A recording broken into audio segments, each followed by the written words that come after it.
Stephen. Welcome back to the podcast. Great to see you again. And you, Eric. Great to see you.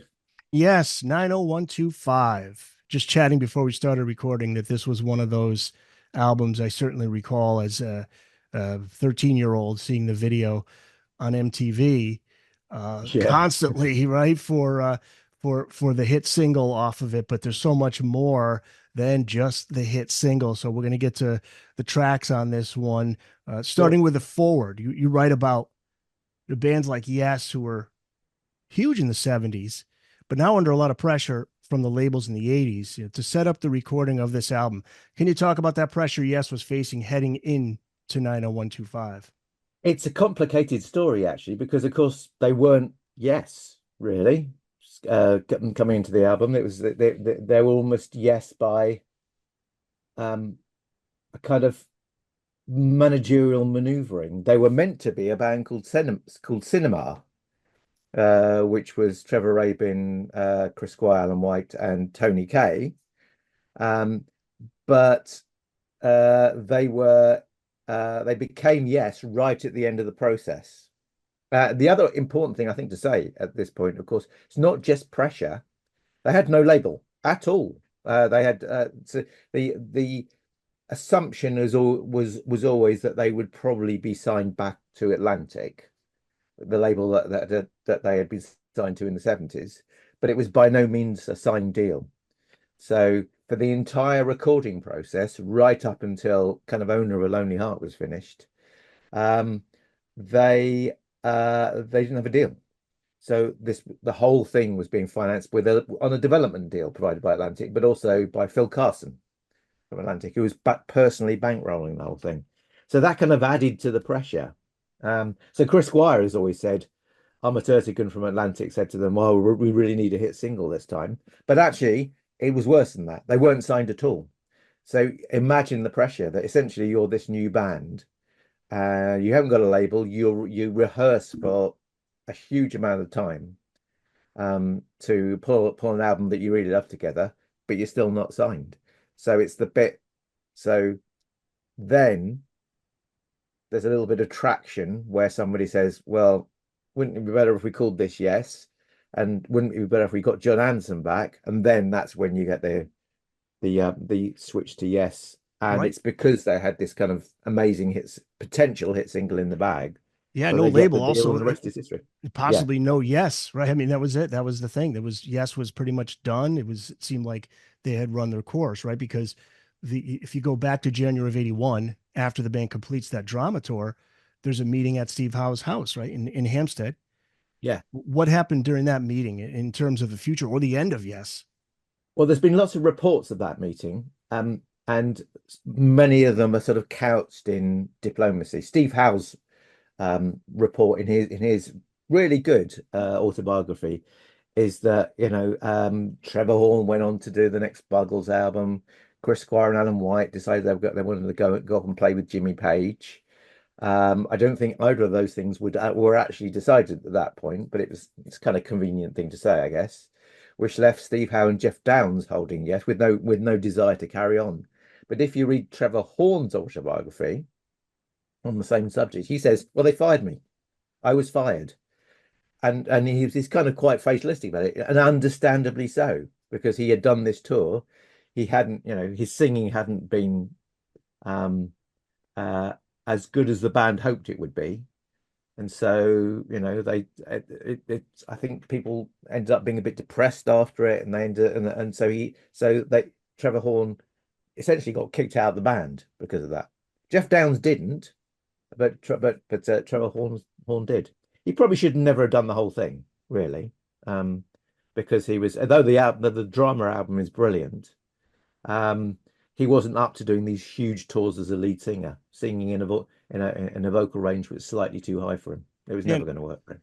and as you said, Jon Anderson, he does come back, but that's not like an immediate thing. There's a little bit of a story No, behind that too. So yeah, the lineup on 90125 is Jon Anderson back on lead vocals. You got Trevor Rabin on guitar and keyboards, Chris Squire on bass, Tony Kaye on Hammond organ and electric piano, and Alan White on drums. So Trevor Horn, briefly the singer, just what 2, 3 years before, doesn't work out. But it's interesting. He's back with the band, but this time as the producer, which is an interesting move there, right? Yeah, yeah. Well, yes, but he was almost, and this is in the book. He was almost. He tried out to be singer of that band as well. Chris Squire got him along, and he said, "Why don't you try out? You could sing. Trevor Rabin could sing, and I could sing, meaning Chris Squire." So he turns up um, at the rehearsal studio, and he turns up with a guitar, and Trevor Rabin, slightly bitchily, I think, says, "Are you going to play that thing, or is it just a prop?" So they try a rehearsal with Trevor Horn singing, and it doesn't work out, and Trevor Horn disappears, and Trevor Rabin is then much happier. Yeah. Yeah. But when they get into the studio, they actually become really, and they to this day they're actually now quite good friends. So, but the choice of for Trevor Horn to produce came about because, well, officially it came about because it didn't work out with all the other producers they were talking to. So they were they were meetings with Mutt Lange, Yeah, um, that is Trevor really interesting. Imagine that. yeah, Trevor Mutt Lange. Rabin's sort of mentor at in South Africa. They met with Roy Thomas Baker, and also the man Bob Ezrin was the man that was really in the frame to produce as well. And he later produced Trevor Rabin, but none of them ended up doing it. I suspect this is speculation on my part. I suspect it was down to the amount of money that was available, which wouldn't have been very much because the band had no deal. So in the end, Trevor Horn gets the gig because he's a known quantity. He kind of produced really most of drama. And he had moved into producing. So at that point, he had produced he'd done the second Buggles album, which is a sort of sonic manifesto, really, because there's so many different styles of music on it. He had done the UK pop band Dollar. I have no idea whether they had hits in the USA. Probably not. But he also did the first ABC album, um, uh, and that went on to become huge. So he was getting. Oh, and he just produced Malcolm McLaren's album Duck Rock in New York. So he was sort of gaining momentum as a sort of as a very hip pop producer, and all of a sudden this bunch of old dinosaurs asks him to produce them, and his wife Jill Sinclair says, "Why do you want to do this?" But of course, Trevor Horn loved the band; they were his favorite band. So even though they'd fired him, he kind of thinks, "I really like Chris. I really want to do it." So he ends up doing them. He ends up producing. Mm. So it's yeah. And as for Jon Anderson, talk about how they were able to get him back in the band. Oh well, Like that's this, where Phil Carson comes in. He comes yeah, back yeah. I into mean, the Phil story. Carson had been bankrolling the whole project. He was an executive at Atlantic, and he had been involved in a lot of the stuff that had happened to Yes in the 70s. So, in fact, when the cinema project started, he was heavily involved. He was providing the money, also because, of course, Trevor Rabin and Tony Kaye both lived in California. Um, they couldn't really afford to put them up in hotels for months and months and months. So they both lived initially, at least they lived with Phil Carson. As Tony Kaye said to me, in the same bed for a while. um, so Phil Carson is but Phil Carson told me that his plan was that it should always be Yes. He always would much have preferred it be Yes and be Cinema because an established band's much easier to sell, Yeah, absolutely. understandably. Yeah. So Cinema go to the studio with Trevor Horn. They produce the album. The album is finished. All the overdubs are done, but there's a little bit of dissatisfaction. There's a little bit of worry. Trevor Horn and Phil Carson mainly are a bit worried that maybe it's not quite as good as it might be, or maybe we still need some bits. So gradually they decide, well, okay, let's see if we can talk to Jon Anderson. Chris Squire and Alan White aren't keen on this for understandable reasons, I guess. So they have to reach Jon. Jon lives in France at this point, and no one's got a number for him. So Phil Carson calls Jon Anderson's roadie And it just happens that Jon Anderson is about to appear in a call box on the King's Road in London, and the road is about to call him. So Phil Carson calls him instead. John said, "Yeah, okay, I'm interested, but Chris has to talk to me." So Chris then has to talk to him. Chris plays him some stuff, and then of course he needs to talk to Trevor Horn as well. So all these meetings take place, and John agrees to come back. He agrees to sing "Owner of a Lonely Heart," and then he starts getting into the whole album. And gradually, of the course of about 3 or 4 weeks, he adds all his parts. It is important because he's not just singing stuff. He's adding lyrics, he's adding melodies, he's changing a lot of lyrics, less than he would like to have done, but he's changing a lot of lyrics, and he sprinkles lots of fairy dust over that album that makes it, let's say, 20% better. So what might have been a very good album suddenly becomes a great album, and it makes all the difference. You So did yeah, you did talk about it. A couple guys there weren't too keen on having John coming back, and I want to get to that now because Trevor Horn said he had some difficulty early on working with the band. He said the project was, quote, a ship beset by turbulence. yes, that's Tension, actually Trevor's own tension words. That's there, why I put right? it in inverted commas. See, Yeah, lifted from his autobiography. yeah. Um, and yeah, put yourself in Trevor's shoes. Trevor was a relatively inexperienced producer for a start. Um, and he'd worked with younger bands using loads of modern technology. All of a sudden, he's in the studio with 4 experienced musicians, including Trevor Rabin. Trevor Rabin was younger, but he'd been around studios for a long time. So he'd done three solo albums. He'd done a couple of albums with his band Rabbit in South Africa, and he knew about recording. So all these guys, all of a sudden, these are older guys, and they've got opinions.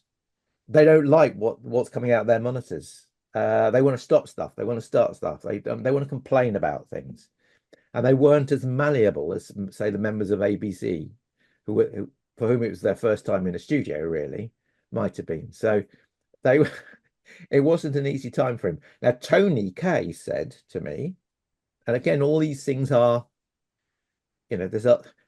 I would love to be able to sit down with some of these guys and talk about this stuff for hours, but I've never had that opportunity. But I have spoken to some of these guys, and Tony Kaye looks at it from a different point of view. He wasn't impressed by Trevor Horn at the time. He thought that that the vibe that came across was that Trevor Horn wasn't in charge, and that what he was doing was a bit all over the place. And he recorded some keyboards for a Def Leppard album that's been recorded at roughly the same time by Mutt Lange. And when he went into those sessions, he realized Mutt Lange is in charge. He's telling them exactly what they should be doing. Trevor Hall's not doing this. He's got all these voices in his ear, and he's not coping with it very well. That's the implication, anyway. That may not be true, but that's what Tony Kaye certainly implied Hmm. when I spoke to him about it. That So must have been Def Leppard's Pyromania I think it's or Pyromania. Yeah, 83. yeah, Yeah. yeah, Yeah. And yeah. what So, was it? John didn't like engineer Gary Langan either, right? What was the oh well, story I think about? this is. I think There's a story about Langan switching off the talkback button in yeah, the yeah, yeah, control yeah. room. And yeah. That comes from Trevor Horn's book. So I think um Jon Anderson, he's not. I mean, I've spoken to John a couple of times in the last few months, and he's been nothing absolutely charming. He couldn't be more wonderful. But he had a reputation for being sometimes a little bit difficult in the studio, and he and Gary Lanham kind of locked horns a bit, and Gary took a dislike to him. Hmm. You have to bear in mind that Gary had been Yeah. working on that album for quite a long time at that stage. So Yeah. tempers may have been getting frayed anyway, just because they were getting a bit tired of working on the same record for month after Yeah. month after month. Yeah. Langan switched But the so switched there's the the story talkback where button. Yeah. yeah, so there's the story where I won't use the word he used or I like put I was gonna say we can leave that word out. yeah, but he kind of he basically he switches off the talkback button, so he has to physically press it down to speak to Johansson. And then he would take his finger off the talkback button and say, "You idiot," or something like that. And Trevor Horn was terrified that he was going to forget to take his finger off the button, and John would hear it, but thankfully he never did. Um, I don't know how Yeah. John would have taken that. I don't Oh man. know. Yes. So funny. Stephen Lamb, author of the brand new book titled Yes, 90125 Rock Classics. This is part of a series, which I want to ask you about too. We'll talk about that a little bit more. But getting Sure. back to the book, some of the songs now. The opening Mm. track, Owner of a Lonely Heart, massive hit single, worldwide hit, Yes. #1 in the US, 28 in the UK. And you write, quote, how the song came to be on the album at all has had some differences of interpretation over the years. So it's Yeah. interesting that it was one of the last songs recorded for the album, but the song had been around for a while. Give us the most accurate story you can come up with based on your research and the Yeah. interviews that you've done as to how I this think song to be.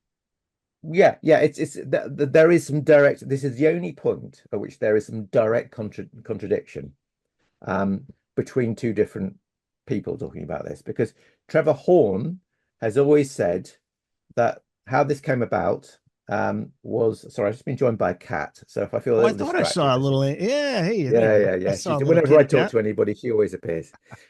This is Sophia, if anybody's Sophia. watching the All video. right. Sophia is now part of the episode. Yeah. So um, Trevor Horn says that they were at a listening session actually at Trevor Rabin's home. I think it was. Yes, it must have been Trevor Rabin's home in California. So this was during the rehearsal process, but of course they weren't rehearsing, 9 till 5, 7 days a week. Kay and Rabin both lived in Los Angeles, or the Los Angeles area. So they went home quite a lot. So they were at home, the whole band were there. They're doing a listening session to listen to what albums might go, what tracks might go on the album. They play a load of songs, and right at the end of the tape, Owner of a Lonely Heart comes on. And Trevor Horn says, wow, that's a hit. That really is a hit. And Trevor Rabin says, no, no, no, no, that was never intended for yes. That's just a song I was using just trying to get a deal. Now, I think that's true up to a point. However, Trevor Rabin, so just putting the cat down, not in a bad way, No, not that way. Yes. Bye, Sophia. We'll see you later. on the floor. I mean, uh, so Trevor Rabin said that he always intended that song for yes, and that it actually they decided when they were rehearsing, they decided not to rehearse that one. They decided to bring it in much later in the process.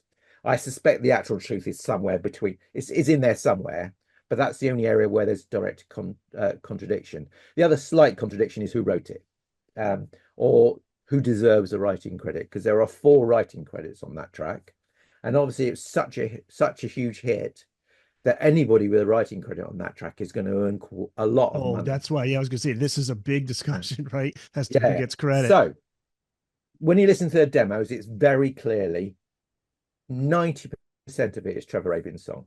There's no doubt about that. However, Trevor Horn claims he rewrote some of the lyrics, which he may or may not have done. Trevor Rabin says he didn't. Trevor Horn says he did. However, I'll come back to that. Jon Anderson definitely did rewrite some of the lyrics, for which he does deserve a writing credit. And Chris Squire wrote. There's a little bridge section, and Chris Squire wrote that, for which he also deserves the credit. However, even if Horn didn't rewrite any of it, I think he still deserves a writing credit because his production is all over it, and his arrangement is so astonishing. Particularly if you listen to a lot of the detail in there, that I would say that makes him a co-author as far as I'm concerned. Agreed. But Yeah, brilliant work. but having said that, when you listen to the fully recorded demo that they put together, or that he put together, you can hear it's Trevor Rabin's song. It's just been the tone is different, but the song, some of the lyrics, and most of the melodies are Trevor's, definitely. And I believe the original version or the demo version is online. Yeah, I you can. think. This actually you can. That it's on YouTube. It also appeared on Trevor's album, which actually there's a typo in the book, unfortunately. Trevor Rabin did an album called 90124, which is a bunch of his demos. So you can hear his original demo, which he supposedly he wrote on the toilet, which is just him playing, strumming an acoustic guitar, but he's playing the riff and singing "Owner of a Lonely Heart," that melody. And then there's a much longer, much more professional demo that is very similar and has a lot of those Fairlight sort of noises in it, but played on a mini moog, I think. Okay. And then there's a little pre-chorus in there that they cut out, very wisely cut out for the main version. But it's yeah. Well, I'm sure many are asking you, unless you're a hardcore Yes fan, are you going to ask him what the meaning of 90125 is? We will. I will ask you that. We'll get to that. Oh We'll yeah, get I to that. could Yeah. yeah. What's the connection to the Police drummer Stuart Copeland on this song too? I found this Um, interesting because I'm a huge Stuart Copeland fan. yeah, sure. No, he was Trevor Horn was a big fan of Stuart Copeland's drum sound in the Police, and noted that Stuart's snare was always tuned high, tuned to a top A. So what he did was he tuned Alan White's snare to a top A to get a similar sound. You can And hear it. there's a story, I think it's in the book, where when they go to record it, first of all, he wanted to program it. So he programmed a drum pattern, which Alan White then played over, um, without complaint, by the sounds of it. Alan White being, when he was still with us, one of the nicest guys in rock. But when he's playing the drum part, Trevor Horn keeps saying, "Oh, stop! No, hang on. Let's take away some of the drum kit." So they keep taking away parts of the drum kit until all Alan's left with is a snare, a hi-hat, and a bass drum. Although there is some, you can hear some tom in the actual song as well. So so yeah, that was the point. It was because he was a big fan of Stuart Copeland's drum sound and wanted his drum sound to sound like it, or at least the drum sound on Owner of a Lonely Heart Yeah. to Yeah. sound like You it. could definitely hear it. You can definitely hear it. And Yeah. Trevor Horn's arrangement, getting back to that, you break down the sections in the book, which is great. What are some of the standout moments for you when it comes to the production of the track? Well, I think the most interesting, and Trevor Horn gives Alan White a lot of credit for this because the things that people really notice are all those little strange noises, like duh, duh, duh, duh, duh, which came from the Fairlight, um, which was a early 80s incredibly expensive sampling machine. In fact, I put a picture of it in the book. It's so Very important. popular at the time. Yeah. And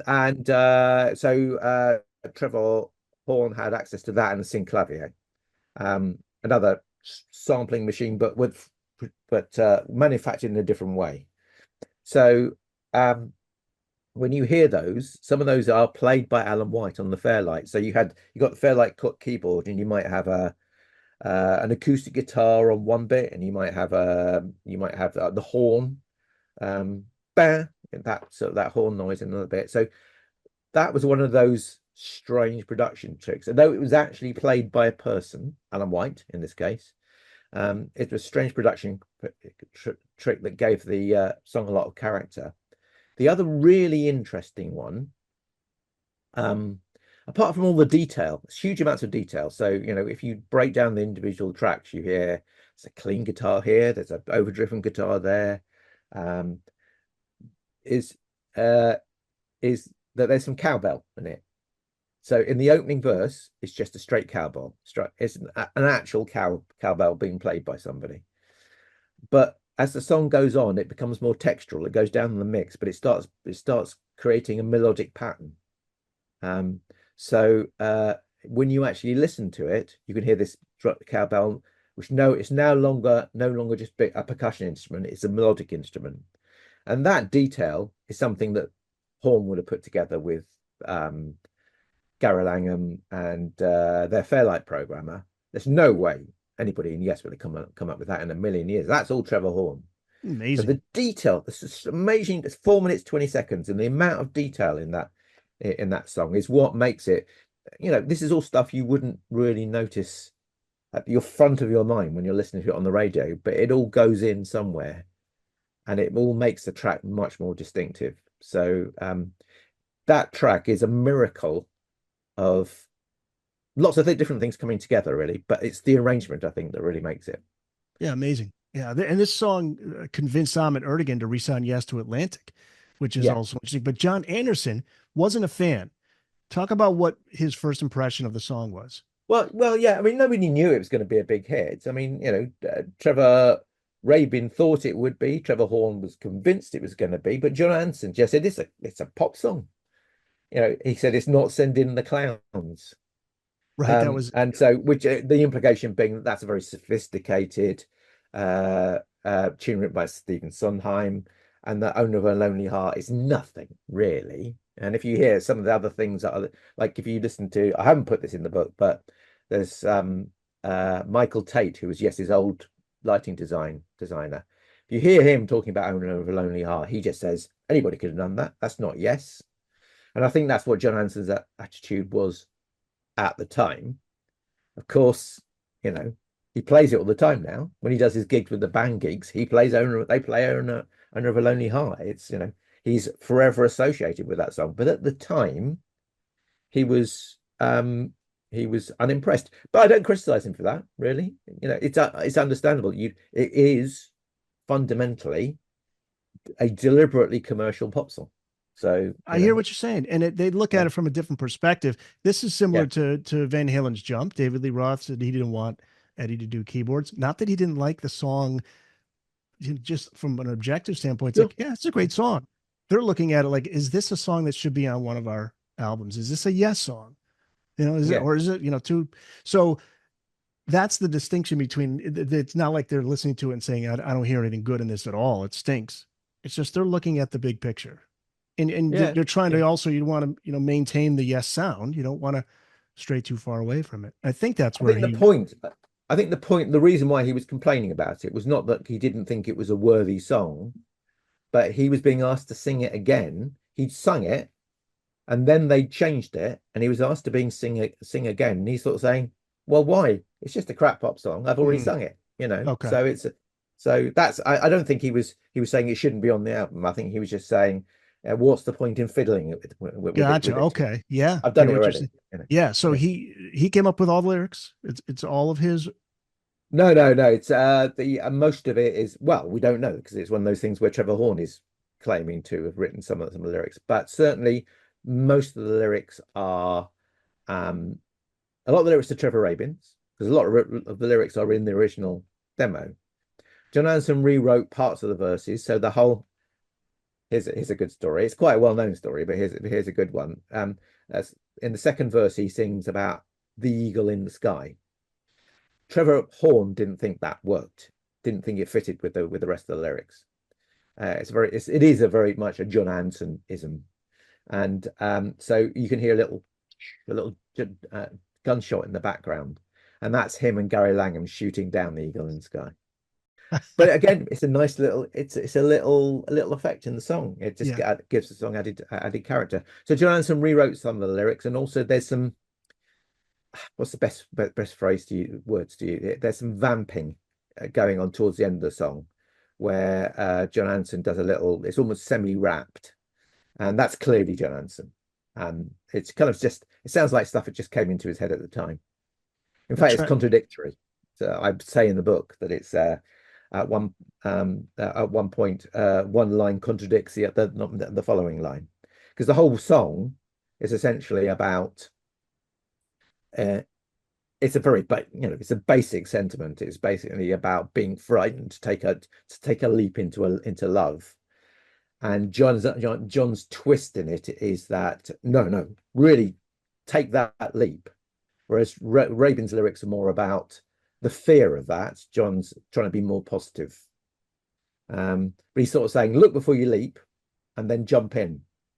But you can do one or the other. You can't do both, really. So anyway, Mm. Wow, track two, that's hold a bit of on. minutiae that's Oh, I love that probably not stuff. that No, it's interesting. like a push and pull between the two sides lyrically, which yet, Yeah, like yeah. So I don't know how many people even noticed or cared because obviously the song was such a huge hit. nobody, It's just but nobody. it People just worked. hear the words "owner of a lonely heart" are sung 19 times. So Yeah, that's what people are hearing most of the time. right. Yeah, Yeah. second track is Hold On, number 43 on the US rock charts, and one that would please the diehard Yes fans who may have been let down by the poppy lead track. And you did mention that the track listing is perfect in your opinion. Track Yeah. three, one of my favorite Yes songs, It Can Happen, reached 92 in the UK, 51 in the US, number 5 on the rock chart. So you write about Jon Anderson's contributions here. You say it lifted a decent song up a couple of notches from the original cinema version. Talk about that. It Can Yeah, Happen. well, that's the one song where we can hear both versions. So, and there's several versions. There's one officially released version, which is what I refer to in the book. So you can hear that the cinema version is on. There's a Yes box set that came out in 1991, and that's Yes Years, and it's on that. So you can hear it's a Chris Squire song essentially with little bits, little added bits from Trevor Rabin, and Chris Squire came up. Is the main was the main lead vocalist on that in the cinema version. So the main chorus stays the same. It's a strong chorus, but the verses are very different. The Chris Squire version is it's fine, but the version that ends up on the album, which strikes me as being a mixture of Jon Anderson's embellishments and some Trevor Horn production tricks, um, that makes that track again. That's one of the tracks that really benefits from the addition of Jon Anderson. But if you listen to the chorus is essentially Chris Squire singing with Trevor Rabin. So that's an area where they haven't really changed it at all. It's the verses that Jon Anderson. And what is the Uh, spoken word section during Trevor Rabin's solo? Really hard to make out. yes, and to be honest, there will be some. I don't know why that's there.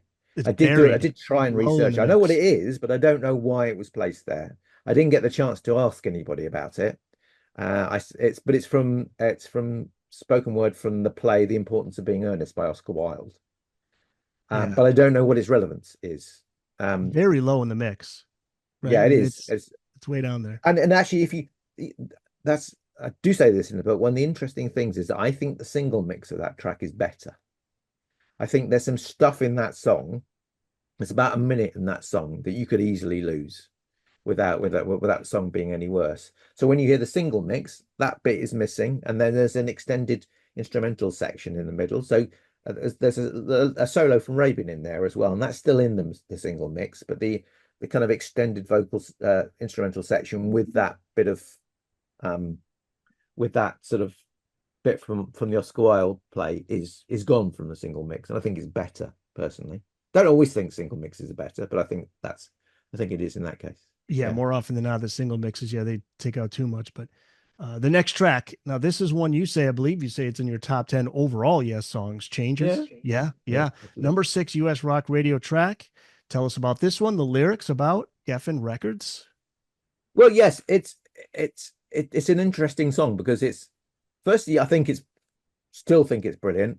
I think the band realize that it's really good as well because whenever Rabin's been in the band, whichever tour, or Anderson Rabin Wakeman, the thing they did much later, that song's always been played. Um, and it is, I suppose, it's the closest to a classic Yes track, maybe with harps added, I suppose. But um, so that song was one of the ones that Rabin demoed in Los Angeles in '81 when he was trying to get a deal. So the basic song, the chorus and the verses, uh, Rabin wrote then. Then it went into the cinema rehearsal period where all the embellishments ended up happening. You've got the percussion bit, do that bit. Um, so it then gets all the yes embellishments, and then much later, sorry, all the cinema embellishments. So it's on the album definitely, and then right at the end, you've got little touches from Jon Anderson that which again just lift it another little notch to make it even better. The one word from you, one word from me section, which provides a little bit of tension before they go into the final chorus. The other really good thing about that song, and one of the really good things about the album that people forget, people often talk about how well Jon Anderson's voice works with Chris Squire's voice, but actually you don't hear it that much on record. Um, it's more when they play live that they work so well because they are the two main vocalists in the band. So, um, and when they sing the chorus there, it's Anderson and Squire singing in harmony, and it's fantastic. Um, and there's a few other occasions on the album where they do that as well, way more than any other album. I think Yes fans tend to forget that there's way less of that on the '70s albums, I think.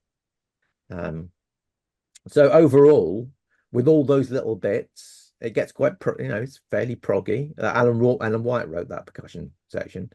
It's and it's perfectly placed. It closes side one of the album.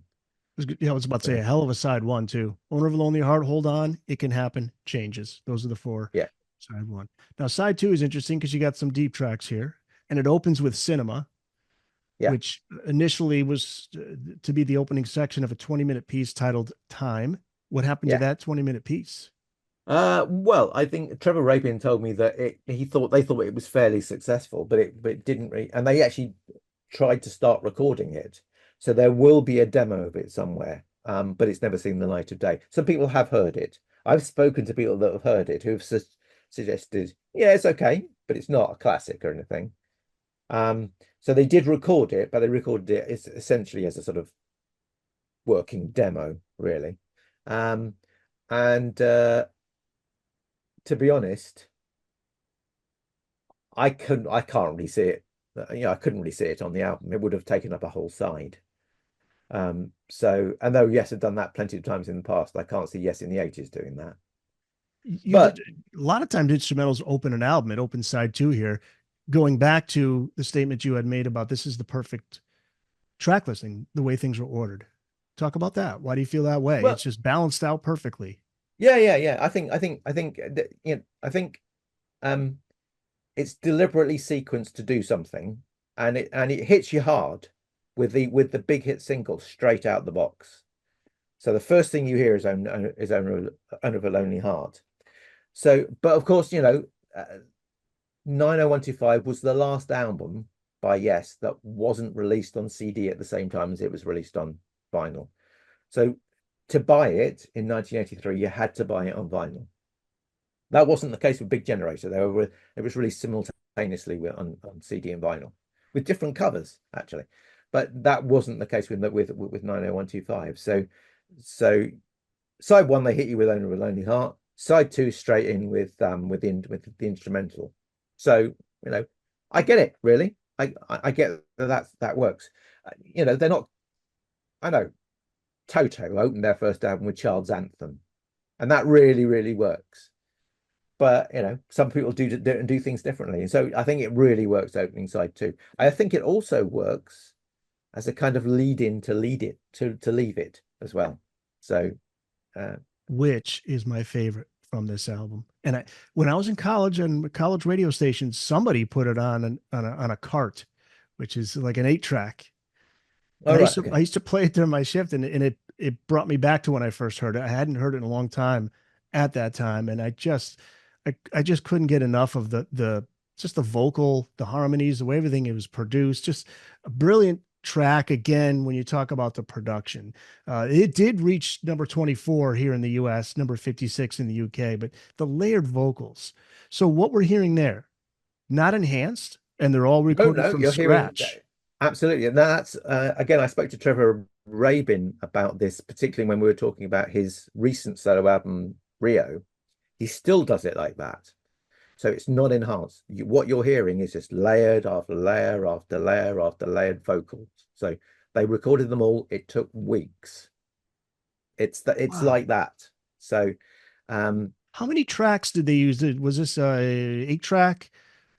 Did no, they? it's later than that. I think it was I think I can't remember what they were using to record because it did put in what's it's recorded 16 track with 16 track linked up with a 24 track Okay. machine. Yeah. So it was the 80s. It was beyond 8 track. It Gotcha. was people were using 16 tracks or And they made 24 the tracks. most use of those tracks. Yeah, Yeah. but you can do that. You just bounce things down to the Sure. to individual tracks. So it's yeah. So that's it. The other interesting thing about that is that there's a few really interesting things about that song.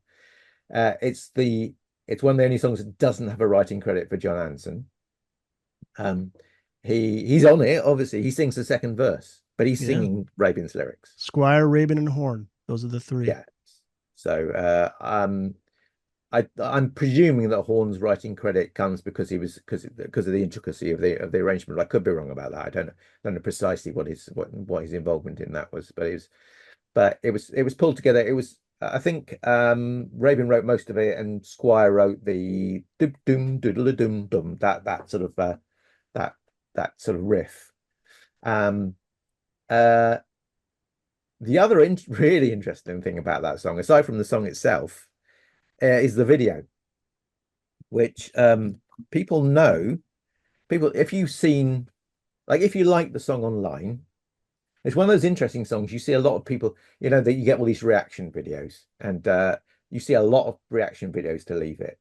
It's just one of those songs that, because it's so unusual.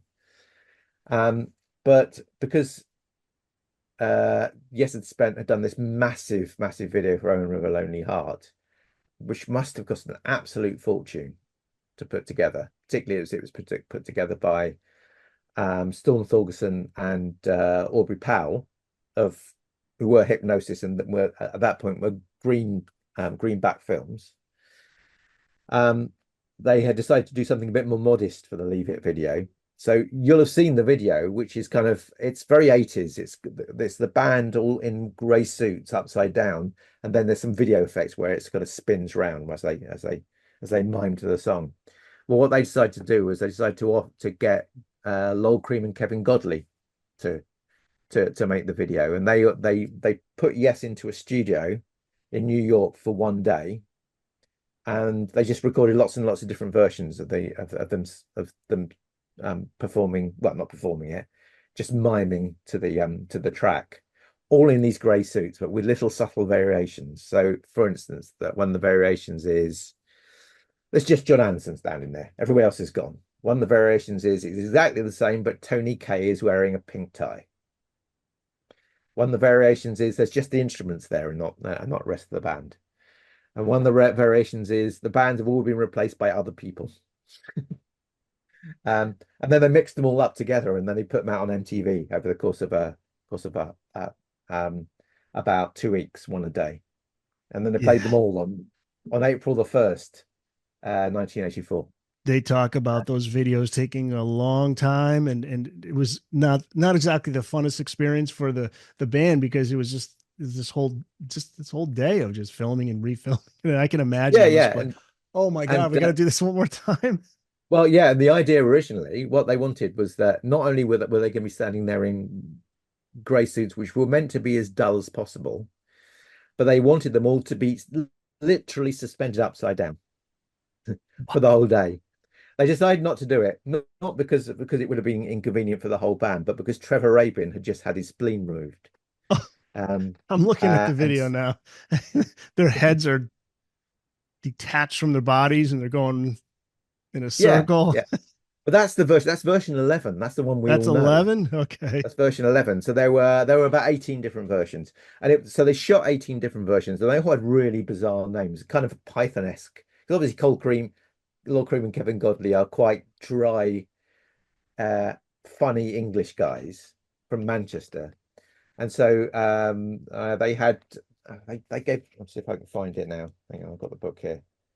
Oh While yeah, here we you, go. yeah. There's Well, so yeah. I they was gonna so say they, so while you they, look it up, I'm gonna enjoy this video. This is I so found funny. it. So version 3 is called Tribute to Jeremy. Okay. Version 4 is called Endless Infatuation.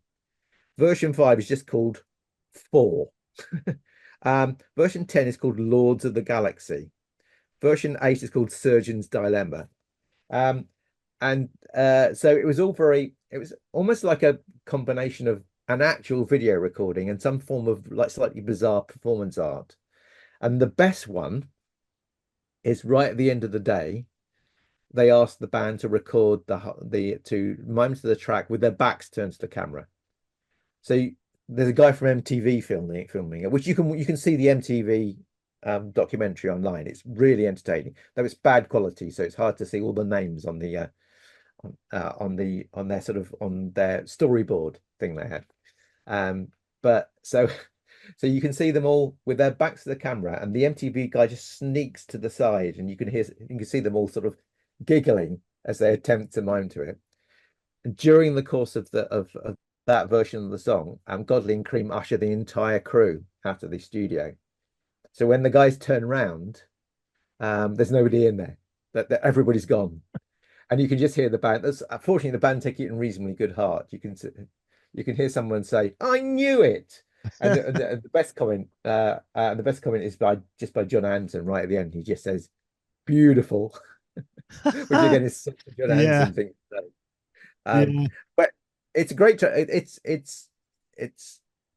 it's a great song, and it's a very, very unusual arrangement. So it's why it stands out. It's what that one, as long as with I guess with Owner of a Lonely Heart, of course, which has had a whole life of its own, and some of the better known songs that the band love to play, Hold On and Changes. That's the one that's had the longest life, just because it's such an unusual sounding song. Yeah, and I always love the singles that were somewhat hit singles because then they gotta get forgotten over time. And I love to just go back and listen to it because you remember when you heard it, but you hadn't heard it in a while. So it's just like this really cool moment of like, oh my God, I remember that one, you know. Whereas with Owner of a Lonely Heart, sometimes you got to step away from it for a while and listen to it again because there's the burnout factor. But with songs like Leave Sure. It, I always love listening to it. Yeah, Yeah. yeah, me too. And there isn't I still play the album a lot. Obviously, I played it an awful lot recently, but I still play the album from time to time, and I don't miss anything. Don't miss a track. Yeah. So and then it finishes out with three songs. We have our song, City of Love and Hearts. So that's the side two. The album finishes out with those three. City of Love, I think would have made for a great rock radio single. Talk about the true story behind the lyrics, which were mostly written by Trevor Rabin. I think it was the next Yeah, trip and to Jon Harlem, Anderson right? put his own spin on it later. Yeah. So I think Jon Anderson makes one of the things that Jon Anderson does very well across the album is he kind of widens out the lyrics. Rabin's lyrics are very much either vignettes, little stories, or just he's expressing a fairly basic emotion, like on Owner of a Lonely Heart. I don't want to take a leap into falling in love with somebody in case I get hurt. City of Love, the story behind it is that um, when he was going through the turmoil of losing his development deal with Geffen, that we haven't talked about, but that's kind of what happened, what led him into that joining cinema. He was offered a position to be keyboard player in Foreigner for a tour. So he went for a rehearsal in New York with Foreigner. He got taken to the wrong place, kind of in Harlem somewhere, um, right in the north of Manhattan, um, and he found himself deposited by this taxi driver in a place full of pimps and drug dealing and stuff. And so the story represents his kind of impression of that, of what he felt when he was there, and he's kind of extrapolated that into a sort of a vignette about the love in this case is carnal love. It's not romantic love. It's a little bit grittier. And then Jon Anderson has just widened it a little bit into sort of a slightly more general story in some of his lyrics.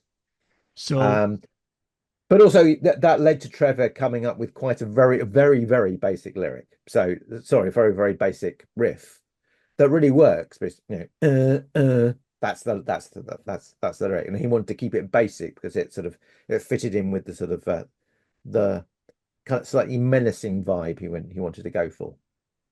so now let's get to the story behind the album title, which is really interesting. That was initially titled 80102. What was the Yes, significance of that number and why change to 90125? And what does that mean? Let's start with well, 80102.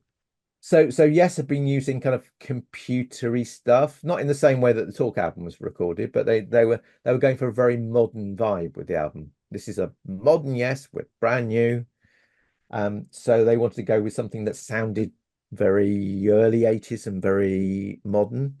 So someone said, let's just use the catalog number. And the catalog number that was planned for the album was 80102. I think Phil Carson actually said 90102, but I think it's 80102 because Gary Muat, who designed the cover, the computer generated cover, said it was 80102. Can you explain what is a catalog number for those who may Well, not that's know? if when you look at any if you look at any album, it will have. Let's see if I can find one at random. Yeah, that's grab Talk by Yes. Every album has something on its spine that differentiates it out from anything else. So with a book, a catalog number would be its ISBN, Okay. which is a 13-digit number that separates one book out from another one.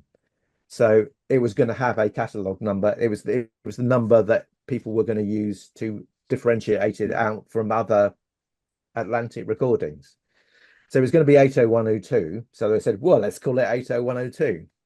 But when Phil Carson then looked into it, he realized that the number 80102 wasn't available in all territories. So it was going to be a jazz album in Brazil or something like that. So let's find one that's available in all territories. Okay. The next one is 90125. And of course, the band said, oh, that's not such a good number. To which Phil Carson said, it's just a number. They're all the same. So literally, it is just the number. It's just the number that differentiated the album from other albums made by Atco around about that time. It's great that that's Um, just it's a simply that it's just it a is number, simply that.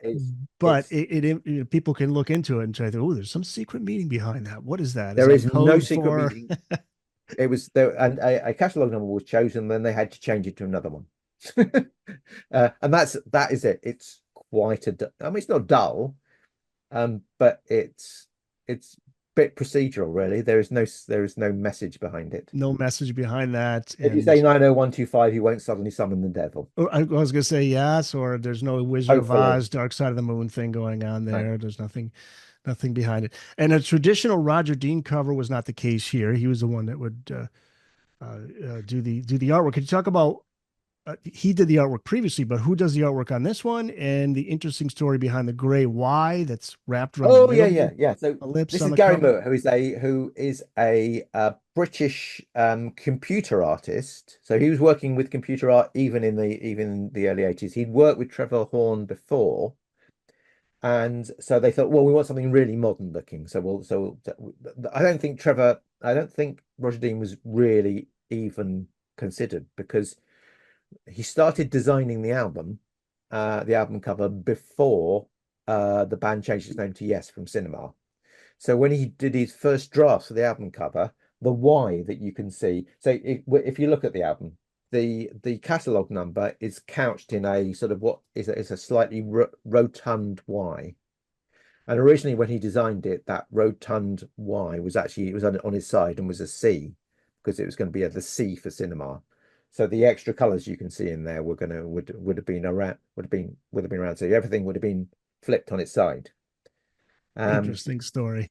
so I don't think the other thing is, I mean, I'm not sure I put this in the book, but I'm not surprised they didn't use Roger Dean. Roger Well, I was going Dean to ask, yeah, was why didn't they go with Roger? well because it would have been seen as linking back to the 70s, but also Roger Dean in particular is he was very friendly with Steve Howe.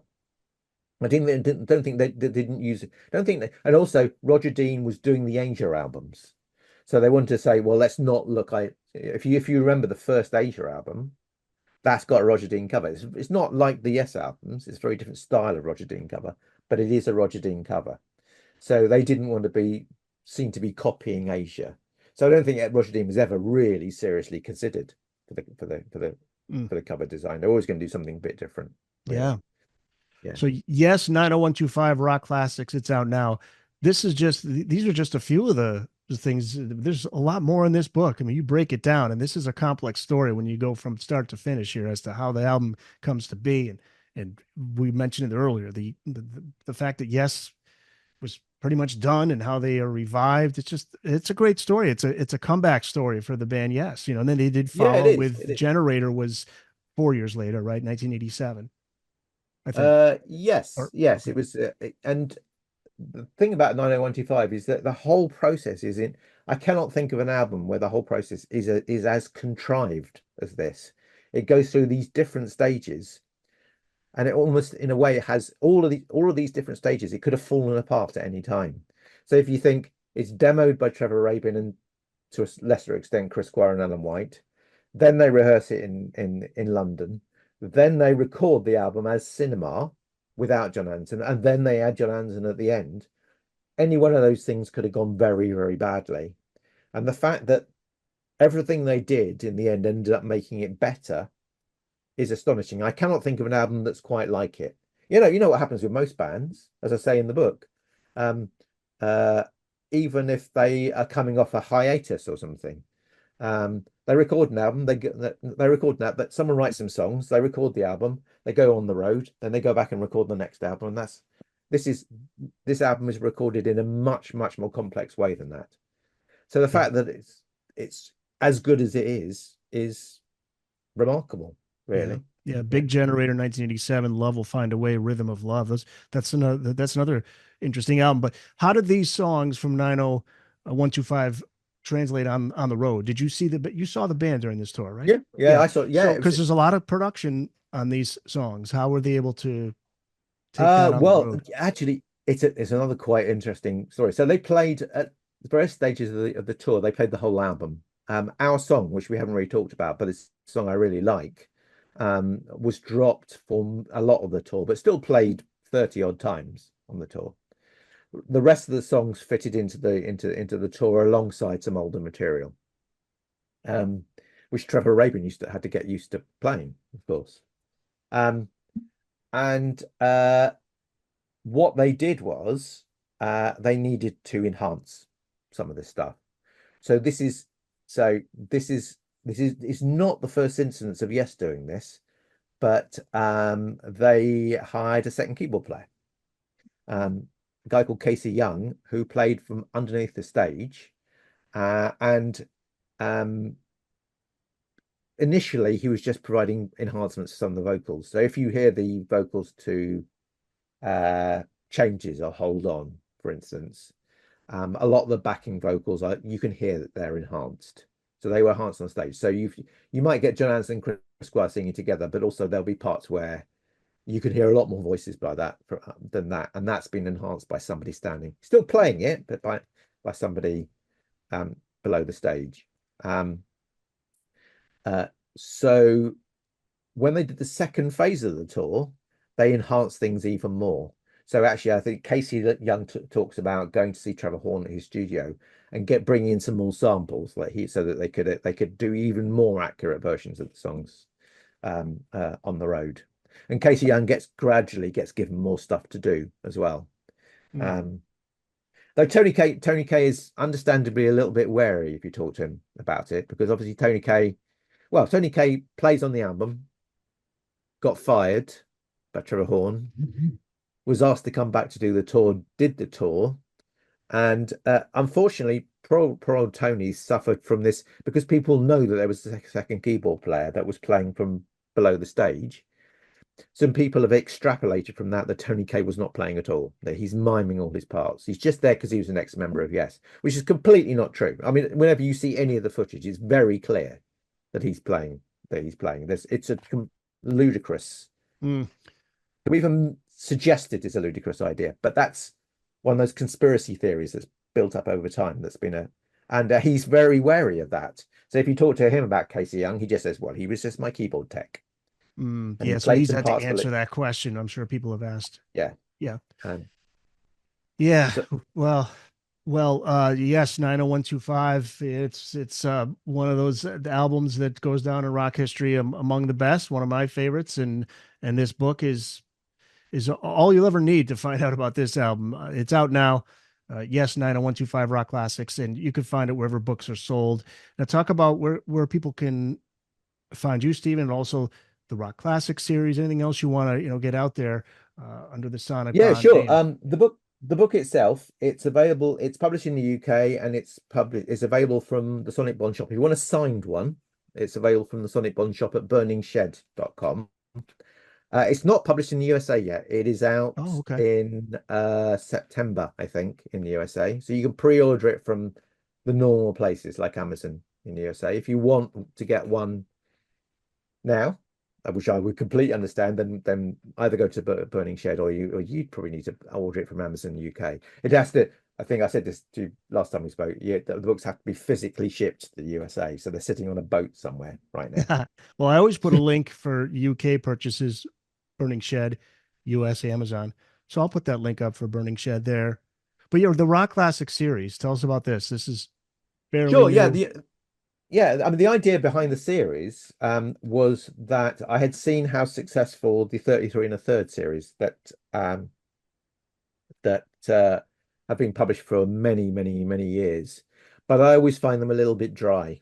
They tend to be written by academics. So I thought, well, let's the my on track series, the Sonic One Publishing on track series, has done very, very well over the years. I mean, you've spoken to Andrew Darlington just a Yep. little while ago about Great his books. about Small Yeah. Faces. Yeah. Yeah. So let's put the on track spirit into a book that into books that just discuss a single album. Um, but also I decided I didn't want to do any unless we had something different to say or unusual. Um, so what I've tried to do is get the authors that are doing them to, do new interviews or come up with a different angle about the albums they're talking about. So, for instance, the one published before this one is about the Supertramp album. I'm going to reach behind me and grab a copy because I've forgotten the title. Supertramp album Crime of the Century, which is Mm. written by Steve Pilkington. So, Yeah. um, and now he based that around a long interview he did with Roger Hodgson from Supertramp. Yeah. There's one on Um, Dylan, Bring It All Back Home, too. I see. yeah. That's so again. That's by Oath Goodwin, who's one of my regular authors, who has the benefit of being he's older than all the rest of us, even though I'm quite old. He's older than all the rest of us, and he was there in the '60s when he was hanging around in London when all these things were going on. So he's an expert on people like Dylan and Phil Ox, and in fact, he's got a book on Phillips coming out soon, and he's done a book on Beefheart as well. So he knows about that sort of stuff. We've got a book on Purple Rain by Prince. I see that here. Um, Matt we Carper. will have we have coming out later on in the year. We've got Californication by Red Hot Chili Peppers. We've also got an interesting one. We've got The Dreaming by Kate Bush, which is the album that is her most adventurous album, I would say, but also one of possibly her worst selling. But it's also one of those albums that people really love. Those that people love it have really connected with it. It's by Peter Kearns, who again has done a few on tracks. So that should do really well. I'm hoping that one will do really well. I'm holding off on commissioning more just for a few months until I've seen till that all the books have had a few months selling, because the first one only came out in April, I think, in the UK. Yeah, and I think So a it's good early idea, days for the you whole go thing. to sonicbondpublishing.com, Yeah, or is it .co.uk? sonicbondpublishing.com and .co.uk both work. Yeah, So if you you just could go to the .com, subscribe yeah. right there. Subscribe right And there. Yeah. you can subscribe to the main list, which I haven't used much yet, but I will be. There's something coming up in September that hopefully will introduce to people. So what I'm trying to do is try and get a bit closer to some of the people who actually buy the books. So I'm planning on doing a sort of book club, Sonic One book club, which I haven't. I'm still finalizing the fine detail, Oh, great. but All right. but once that happens, it'll give people the opportunity to buy books directly from us, both in the UK and the USA, but also get special deals and things like that. Oh, great. So so Well, that's coming as well. please But keep at me the posted moment, if you want because to buy direct from us, yeah, sorry, if you want to buy direct from us, buy from Burning Shed, basically. Burning Shed. But yeah, keep me posted because our audience, they're big fans of the Sonic Bond series. So whatever Yeah. we can do to help get the word out, that would be great. And I thank you, Stephen, because before we started recording, I revealed to you I have COVID. Okay. So who Yep. thought this was Yep. coming back? So this was a nice diversion for me just sitting around all day. If anybody notices, like, Eric, you look a little pale in the video. Well, Uh, if you those of you who are watching the Olympics, there's been a lot of COVID at the Olympics, yeah, particularly in the US team, I it's noticed. coming So back. yeah, I I don't mean, think it's coming back. I don't think it ever went away. I think it's it never just, went away. Yeah. So yeah, so thank you. You just you gave me some great entertainment as I recover, and I look forward to talking to you again down the road and more Sonic Bond authors. Always enjoy having authors on to talk about Sonic Bond books. So thanks so much, Stephen. No, my pleasure. Thanks, Eric.